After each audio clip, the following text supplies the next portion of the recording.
वक्त में साथ साथ कहानी हो रही है। आज किरण जी सुना रही हैं कुसुम जी के साथ। राधे राधे। हम सब इकट्ठा हो गए हैं आज सैर करते करते कथा सुनी है। थोड़ी जोर से बोलना। एक राजा था, वो सुबह सुबह सैर के लिए निकल गया। सैर करते करते उसको एक किसान मिला, वो बहुत काम कर रहा था, खेती कर रहा था। तो राजा पूछता है कि तुम इतनी मेहनत कर रहे हो, तुमको क्या मिलता है? तो वो कहते हैं मेरे को एक सोने का सिक्का मिलता है। कहते हैं सोने का सिक्के का क्या करते हो, पता है आपको? तो कहते हैं एक हिस्सा मैं खुद खाता हूँ, दूसरे हिस्से का मैं ब्याज देता हूँ, तीसरे हिस्से का मैं कर्ज चुकाता हूँ और चौथा हिस्सा मैं कुएं में डाल देता हूँ। अच्छा। तो कहता है मुझे इसका मतलब समझ नहीं आया, मुझे इसका मतलब समझाओ। तो किसान कहता है एक हिस्सा मैं खुद खाता हूँ, जो मैं मतलब कि अपने ऊपर खर्च करता हूँ, अपने और अपनी बीवी के ऊपर। दूसरा मैं अपने बच्चों के ऊपर खर्च करता हूँ ताकि वो बड़े हो जाएं तो फिर बाद में मेरा ध्यान रखें, मैं उनका कर्ज चुकाता हूँ, है ना, पालन करता हूँ। और तीसरा मैं कर्ज चुकाता हूँ, अपने माँ बाप का ध्यान रखता हूँ, उन्होंने मेरी सेवा की थी। चौथा मैं इसलिए कुएं में डाल देता हूँ ताकि बाद में मेरे दान पुण्य हो जाए। तो राजा कहता है ठीक है। तो फिर वो कहता है ये बात किसी को बताना मत, तो जब तक मेरा 100 बार मुंह न देख ले। किसान को बोलता है। किसान कहता है ठीक है। वो राजा फिर अपने महल में आता है और पंचायत बुलाता है। ऐसे ऐसे बताता है कि एक राजा काम करता है, वो एक सिक्का कमाता है, उसका एक हिस्सा वो खुद खाता है, एक हिस्सा बच्चों का पालन करता है, तीसरे हिस्से से वो कर्ज चुकाता है और चौथा हिस्सा इसका मुझे मतलब बताओ। चौथा हिस्सा कुएं में डाल देता है। तो इसका मतलब बताओ। तो वो कहता है ठीक है। किसी ने भी उसका मतलब नहीं समझाया। कहते हैं 2 दिन का मैं टाइम देता हूँ, 2 दिन के बाद तुम मुझे बताना। तो जो आदमी ने सुन लिया था वो कहता है राजा आज सुबह सुबह वॉक करने गया था, हो सके तो क्या पता ये किसान के पास ना गया हो। ऐसे उसने किसान से पूछा कि भाई ना आज राजा से तुम्हारी कोई बात हुई है? तो वो कहता है हाँ।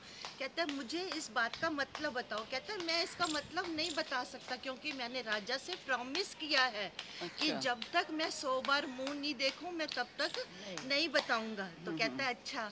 तो वो अपने में से 100 सिक्के निकालता है और 100 सिक्के निकाल के उस पे उसका मुंह बनना होता है। तो वो कहता है ये लो आप इसका मुंह देख लो। तो सिक्कों पे वो देख लेता है। तो फिर वो देख के और राजा की फोटो होती है सिक्कों पे।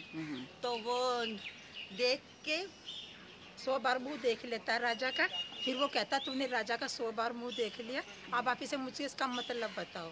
वो कहता पहला सिक्का में जो है अपने एक सिक्के का चौथाई भाग अपने ऊपर खर्चता हूँ, अपनी पत्नी का और अपना पेट पालता हूँ। दूसरे सिक्के से मैं अपने बच्चों के लिए खर्च करता हूँ ताकि बुढ़ापे में मुझे पाले वो।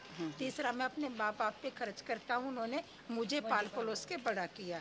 चौथा सिक्के हिस्सा मैं कुएं में डालता हूँ ताकि इस बहाने दान पुण्य कर सकूँ आगे। तो वो जो राजा का मंत्री होता है ना वो चला जाता है राजा सभा में।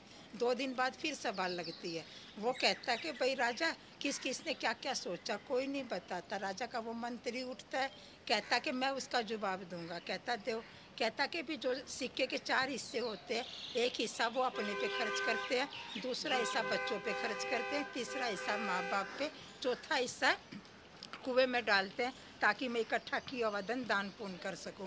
अब राजा ने सोचा ये बात तो मेरे और किसान के बीच में हुई थी, तो ये मेरी मंत्री को कैसे पता चली? उसने किसान को बुलाया। आपकी मेरी बात पे ये हुई थी कि शर्त है तू 100 बार मेरा मुंह नहीं देखेगा जब तक किसी को नहीं बताएगा। तो किसान कहता है राजा मैंने अपनी शर्त रखी, तोड़ी नहीं। देखो इन्होंने मुझे 100 सिक्के दिए, आपकी 100 के 100 सिक्के पे फोटो बनी है।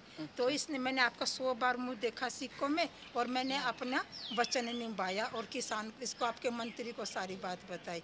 राजा उसकी सच्चाई सुन के बहुत खुश हुआ और 100 के 100 सिक्के किसान को ही दे दिए। मैं तेरी ईमानदारी से बहुत खुश हुआ।